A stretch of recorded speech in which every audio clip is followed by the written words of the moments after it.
ఈరోజు మనము మామ్నూర్ ఎయిర్పోర్టుకు సంబంధించి 81లో అది మూతపడితే మరి గత దగ్గర నాకు తెలిసి నేను 94లో శాసనసభ్యుడు ఎంఓగా వచ్చాను.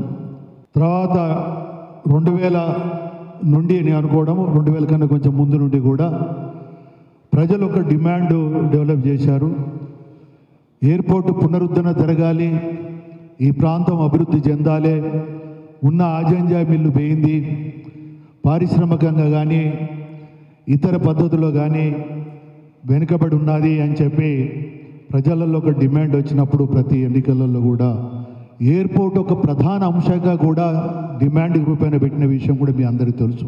ఈవెన్ 2014లో కూడా టీఆర్ఎస్ గవర్నమెంట్ టీఆర్ఎస్ పార్టీ మేము అధికారంలోకి వస్తే ఎయిర్పోర్ట్ను ఇమ్మీడియట్లీ మేము అమల్లోకి తీసుకొస్తాము, నిర్వహణ తీసుకొస్తాము అని చెప్పి వాగ్దానాలు వాళ్ళు కూడా చేసిన మాట వాస్తవమే.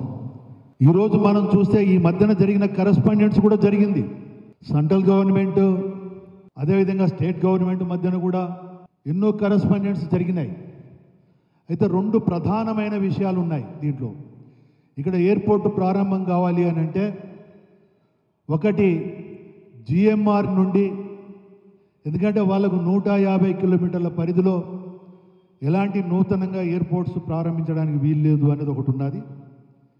రెండోది ఫస్ట్ వాళ్ళ యొక్క రిక్వెస్ట్ ఏంటంటే 280 ఎకరాల 50 గుంటలు 30 గుంటలు ల్యాండ్ కావాలి అని చెప్పి కరెస్పాండెన్స్ జరిగింది. మెయిన్వేల్గా 253 ఎకరాలు కావాలి అని చెప్పి మళ్ళీ కరెస్పాండెన్స్ జరుగుతూ వాళ్ళు కూడా ఒకటి రిక్వెస్ట్ చేశారు. ఎప్పుడు చేశారు? 2021 ఆ ప్రాంతంలోనే 2022 ప్రాంతంలోనే చేశారు. చేసినప్పుడు ఆ రోజు బీజేపీ గవర్నమెంట్ ఉన్నది, ఆ రోజు ఇక్కడ బీఆర్ఎస్ గవర్నమెంట్ ఉన్నది. మరి మీరు 253 ఎకరాల భూమి అక్వైర్ చేయగలిగిందా?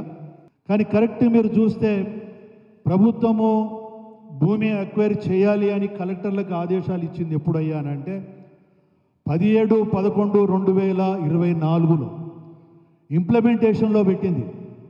మీరు ఇమ్మీడియట్లీ కలెక్టర్ గారికి జీవో కూడా ఇవ్వడం జరిగింది. జీవో నంబర్ 43 ద్వారా మీరు ఇమ్మీడియట్లీ 253 ఎకరాల ల్యాండ్ ఎక్వైర్ చేయండి, మనం ఎయిర్పోర్ట్ తీసుకొచ్చుకోవాల్సిన అవసరం ఉంది. ఇది సెంట్రల్ గవర్నమెంట్ అంటే సెంట్రల్ ఎయిర్వేస్ వాళ్ళ డిమాండ్ కూడా ఉన్నది అని చాలా స్పష్టంగా చెప్పిన తర్వాత ఏదైతే మెయిన్ హడ్డిల్స్ ఉన్నాయో, అంటే ఇప్పుడు కాదు, అంతకుముందే 280 ఎకరాల గురించి ఎయిర్వేస్ వాళ్ళు అడిగారు, చైర్మన్ అడిగాడు, లెటర్ పెట్టాడు. మరి అప్పటి నుండి ఏం చేశారు మీరు? 2021 నుండి అంతకుముందు డిమాండ్ ఉన్నది. 2021 కన్నా ముందు కరెస్పాండెన్స్ స్టార్ట్ అయింది. 2021లో వాళ్ళు కూడా ఒక లెటర్ ఇచ్చారు, మేము అన్నీ చేస్తాం, మీరు ల్యాండ్ ఇవ్వండి. అదేవిధంగా జిఎంఆర్ వాళ్ళ యొక్క ఆబ్జెక్షన్ ఉన్నదని చెప్పినప్పుడు మీరు పట్టించుకోలేదు. అప్పుడు ముద్ద నిద్రపోయి